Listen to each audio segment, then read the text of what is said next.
Здравейте! И така бединито работи.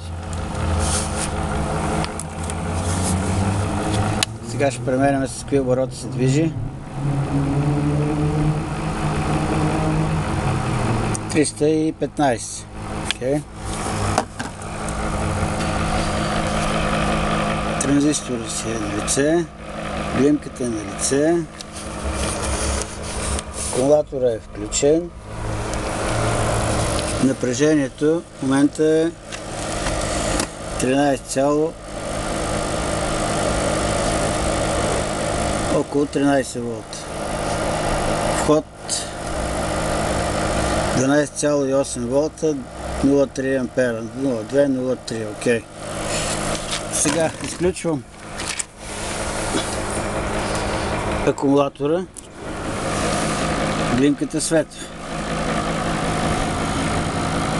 Генераторът работи. Включвам отново акумулатора. Глимката не свети. Свети. Ето, движи се. Не свети. Свети. Движи се. С генератора не се случва нищо.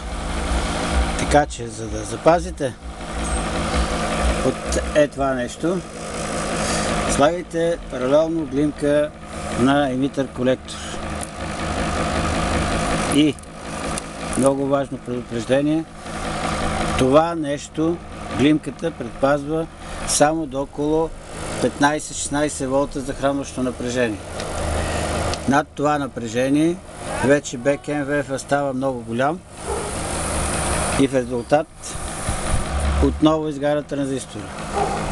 Но за пускане и за проби това върши идеална работа. Благодаря ви.